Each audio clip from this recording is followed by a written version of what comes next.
I never imagined I'd be sitting here typing this out, but here I am.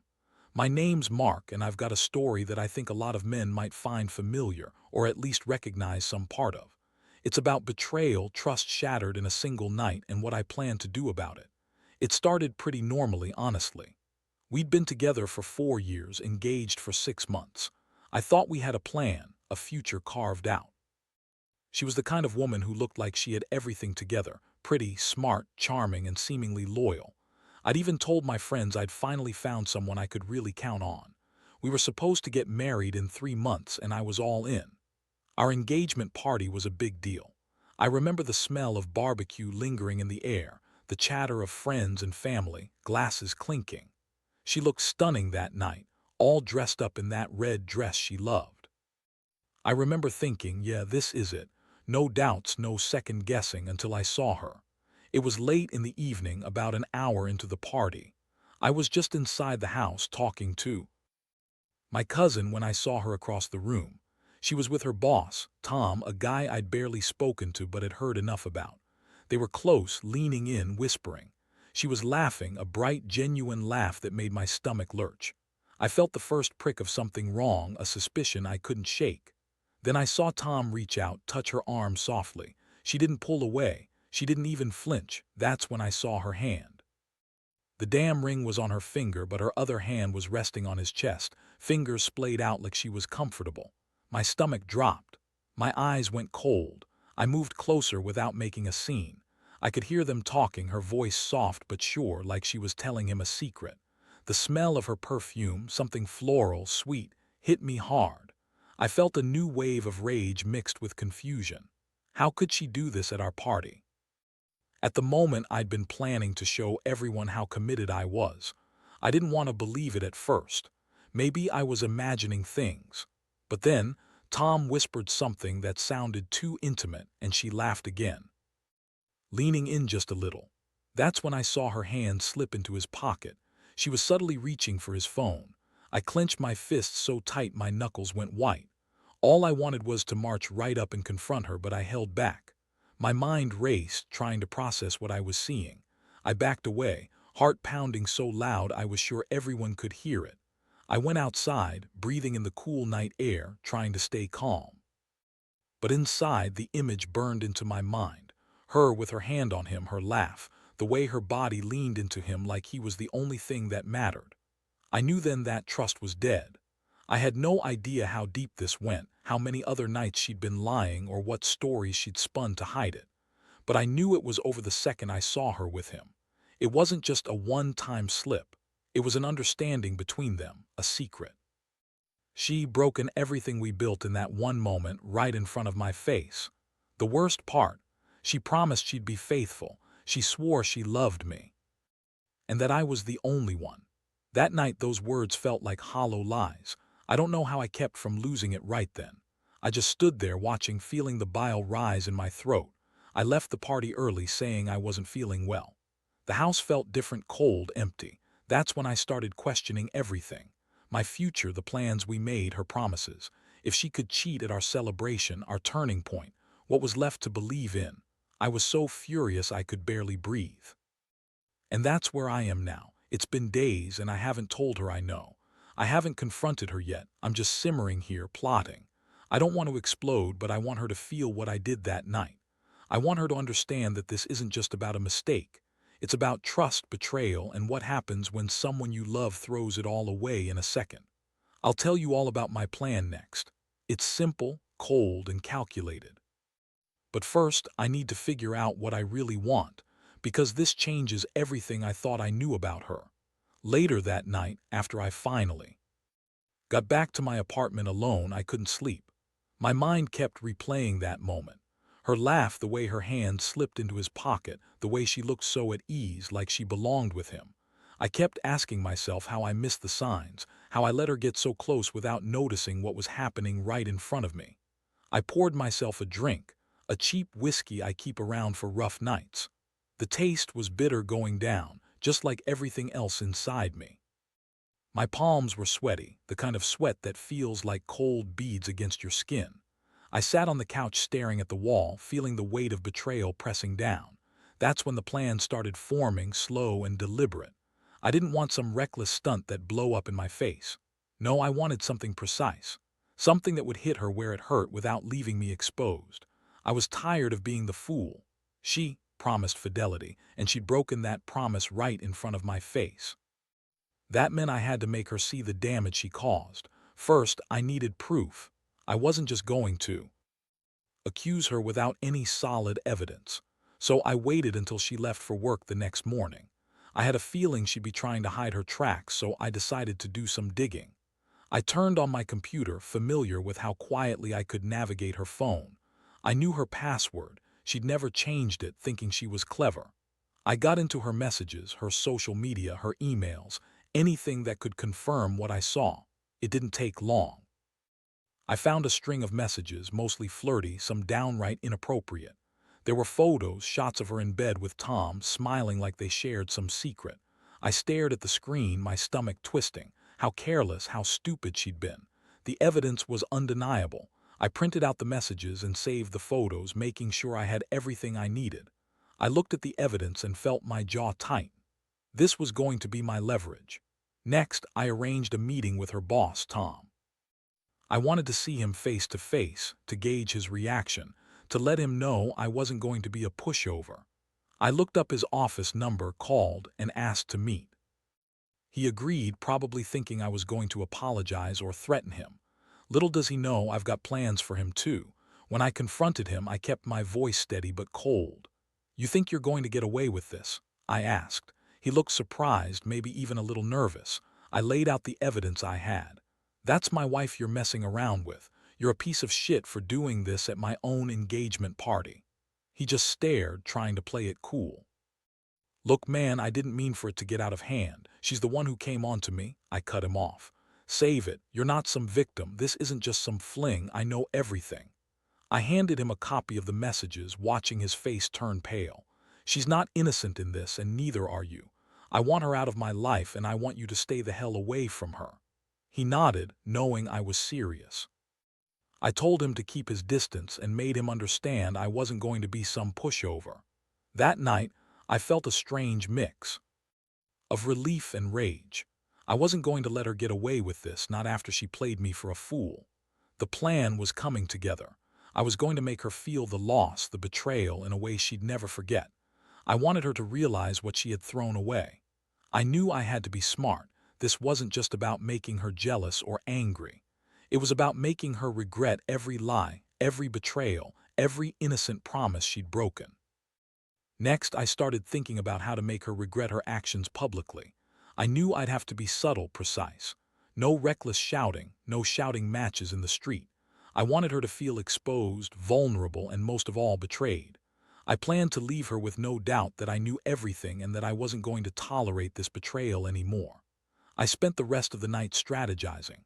I wanted her to see the evidence, confront her with it, and see her squirm. I wanted her to understand that her actions had consequences, and she couldn't hide behind her pretty face or her lies anymore. The trust was broken, and I was ready to make her pay for it. That's where I stand now. I've got everything I need, and I'm about to put my plan into motion. She thinks she's safe, that she can keep her secret, but she's dead wrong.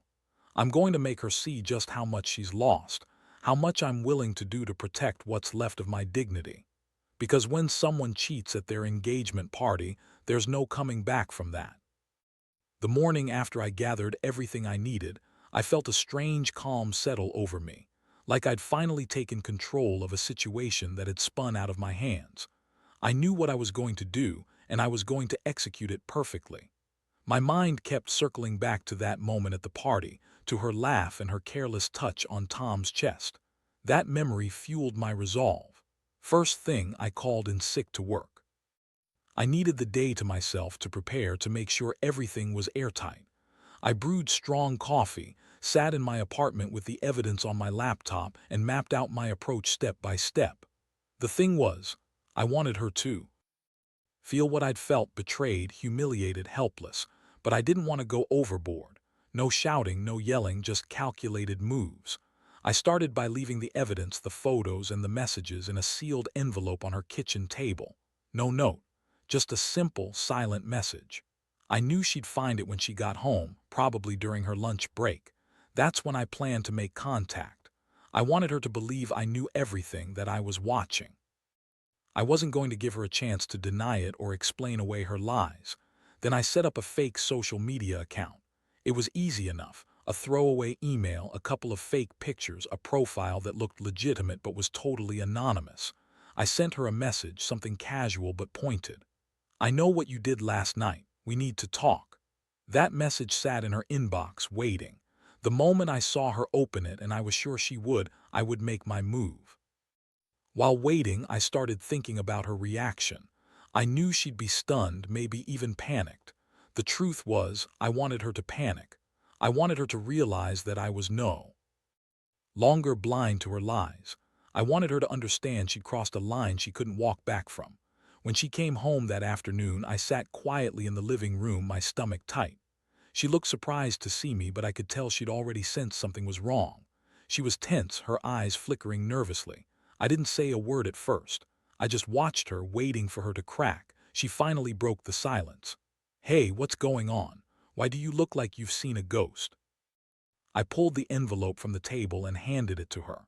"You tell me," I said quietly. "Read what I found. Tell me how you explain this." Her eyes widened as she took it, flipping through the photos and messages. I saw her face drain of color, the shock and fear flickering across her features. "Why, you can't be serious," she stammered, voice trembling. This is just a misunderstanding." "No," I said, voice steady but cold. "It's proof. You're cheating on me with your boss. Right before our engagement party. How could you do this? How long has this been going on?" She looked down, tears starting to form, but she didn't deny it. She just nodded slowly, unable to speak. That's when I knew the real damage was done. The trust I had left, the future we built, gone in an instant. My mind was racing. I'd made this happen, and now I had her cornered. I had to decide what to do next. I'd already planned the next step, but I wanted her to see that I was serious about ending this. I stayed silent for a second, letting the weight of my gaze do the work. Finally, I broke the silence. "You're finished. I don't want to see you again. You've betrayed everything we had. I hope you're happy with the choice you made." I stood up, grabbing my keys and wallet. "Give me your phone," I demanded. "I want to delete everything that links you to him." She hesitated, then handed over her device. I swiftly erased her social media accounts, messages, and even her saved contacts. I wanted her to feel the loss of control, the sense that her secrets had been completely exposed. When I handed her back the phone, I told her, "You're not the woman I thought I knew. I hope this teaches you something about loyalty, because it's gone now." I left her standing there, eyes red, clutching the evidence like a shield. I didn't say another word. Instead, I grabbed my coat and keys, walking out into the crisp air. As I stepped outside, I felt a strange mixture of relief and cold fury. The plan was working, and I was finally taking back the control I'd lost. That night, I sat alone in my apartment, exhausted but relieved. I knew she'd try to contact me, but I wasn't going to answer. This was just the beginning. I had everything I needed to make her regret her choices. The only question now was, how far was I willing to go to make her understand what she threw away? Next, I'll reveal how I plan to push the revenge even further. But for now, I want to sit with this victory, however hollow it feels. I'd learned one thing: trust is fragile, and once broken, it's nearly impossible to fix. The next few days were a blur of calm and chaos. I kept my distance, letting her think she had the upper hand. She messaged me, pleaded, even tried to gaslight me into believing it wasn't as bad as I thought. I didn't bite. I just kept quiet, watching her scramble for control that I had already taken away. I knew she'd try to change her tactics, so I kept my guard up. I stayed alert, making sure I had everything ready for the next phase of my plan. I'd already decided that simply exposing her wouldn't be enough. No, I wanted her to feel the full weight of her betrayal, public, undeniable, and humiliating. That's when I started gathering the final pieces. I reached out to a few friends of mine, trusted people who knew what I was planning and who wouldn't betray me. I explained everything: how she'd lied, cheated, and broken our future. I told them I needed their help to make her feel the consequences in a way she'd never forget. One of my friends, Mike, was particularly helpful. He owned a nice apartment downtown, and I knew if I staged things right, I could make her believe she'd been caught in a trap. I set up a plan to make her think her secret had been exposed to everyone. I wanted her to believe that her reputation was on the line, that her career, her social standing, and her dignity were all crumbling beneath her. The night before I planned to execute everything, I stayed up late, pacing the apartment. My stomach was tight, nerves fluttering like butterflies, but I forced myself to breathe. I had to stay calm. This was about control, about showing her that her actions had consequences. I sent a message to her, pretending to be someone else. A woman claiming to be a mutual friend who knew everything. I told her that I'd heard rumors, that her boss was talking, that her secret was out. I crafted the message carefully, ensuring it sounded believable but vague enough to keep her guessing. Her reply was immediate: panic. She called me frantic, asking what I knew, accusing me of spying. I didn't answer. Instead, I kept quiet, letting her sweat. I wanted her to feel the pressure building, to see how fragile her lie was becoming. When she arrived home the next evening, I was ready. I had everything staged. A few of her close friends had been in on my plan, waiting in the background, ready to be part of the reveal. I told her I had something to show her, something she'd want to see. I led her to Mike's apartment, telling her it was a surprise. Once inside, with her friends watching silently from a distance, I played the part of a concerned husband. I handed her a sealed envelope. "This is everything I've found," I said. "Your messages, your photos, proof of what you've been hiding." Her eyes widened as she looked at the evidence again, this time with even more shock. She was trembling, trying to speak, but no words came. I turned to the crowd of friends I'd arranged, and I started revealing it all. "Everyone," I said, voice steady.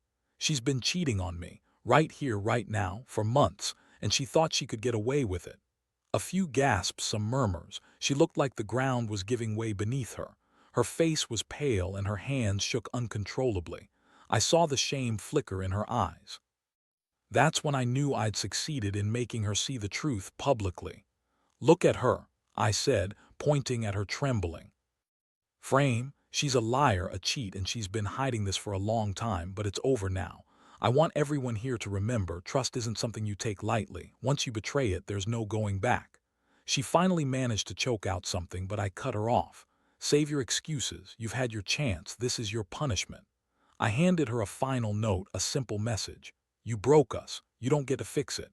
As she read that, the tears finally spilled over. She looked at me with a mixture of horror and regret, realizing her secret was out, her reputation in tatters. The crowd started to disperse, some shaking their heads, others whispering. I turned away then, feeling a strange mixture of satisfaction and emptiness. Walking out of that apartment, I knew I made a statement. She was broken and I was done. I didn't need to say a word, her face said everything. The trust was gone, and I had made damn sure she'd remember how badly she'd screwed up. Now I just have to decide what's next. The aftermath will be the real test. But for now, I've done what I set out to do. I've shown her that betrayal comes with consequences, and I've taken back my control. The days following the public reveal were worse than I expected. I thought there'd be some relief, some weight lifted, but instead I felt like I was walking on shattered glass. The fallout was immediate. Friends who once trusted her looked at her differently. Some even avoided her entirely, and the whispers started spreading fast.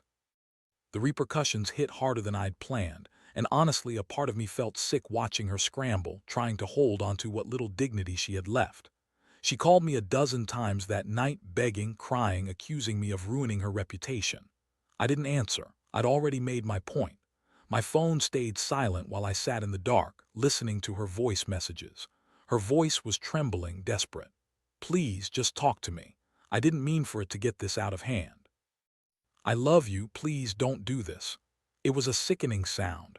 I wanted to tell her she'd lost me, that her words now held no weight, but I didn't.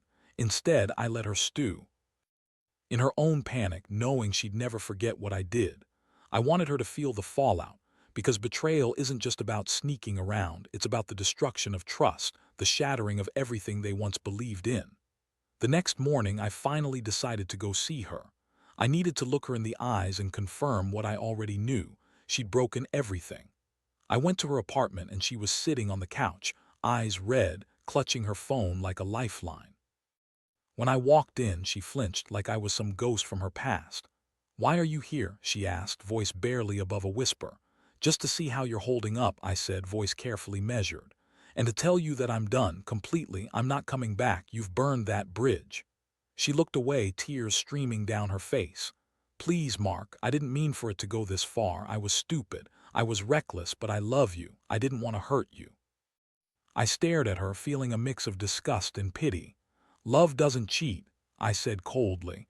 "Love does betray the person who trusts you. You had a choice and you made it. Did you think I wouldn't find out? Did you think you could just keep hiding it?" She looked so broken, so fragile, I almost hesitated. But then I remembered her lies, her sneaking around at our party, the photos, the messages, all of it. That's when I knew I couldn't be soft anymore. She'd already proven she had zero respect for us, for me. "I want my keys," I said. "Give me the keys to the house. I want to leave and never come back. I want all my stuff, and I want to cut this loose once and for all." She nodded quickly, fumbling as she handed me a set of keys. Her hands trembled, and I saw the tears in her eyes. I wanted to feel something: anger, revenge, satisfaction. But mostly I felt numb, like I'd been punched in the gut, and I knew that this pain was just the beginning. I left her apartment with the keys in hand, each step feeling heavier than the last. As I walked out, I looked back once, watching her sit there defeated. That's when it hit me. I'd done what I set out to do. I'd made her face the consequences of her betrayal. I'd taken everything I needed to move on. Driving away, the city blurred past me. I felt a strange mixture of relief and emptiness, knowing I made a clean break. No more lies, no more secrets, just me, finally free from the chains of her betrayal. It was time to rebuild, better, stronger, and smarter than I'd ever been before. From here on out, I'll never trust her again. I'll never look at her the same way. But the real lesson: trust is fragile, and once broken, the pieces can't always be glued back together. Sometimes you just have to walk away and start fresh. The silence in my apartment after I left her was deafening. I spent the next few days packing up what was mine: clothes, keepsakes, the little things that reminded me of better days. I couldn't stomach looking at her things, at the photos of us smiling. Every object seemed tainted now, stained with her lies and betrayal. It felt like tearing away a part of myself, but I knew I had no choice. I handed over the keys to her apartment, finally severing the last tie we had. Watching her lock that door, I felt nothing but cold relief. This was the end of it. I'd made sure she understood. Her reckless betrayal had consequences, and I wasn't about to be the fool anymore. I'd taken back what was mine, and I wasn't looking back. As I walked away from that chapter, I felt a strange clarity settle in. It wasn't just about revenge. It was about reclaiming my respect, my dignity. I had been naive, trusting her blindly, but I learned that sometimes love isn't enough to survive betrayal. If someone truly cares, they don't cheat at your celebration, ruin your future, and then expect everything to go back to normal.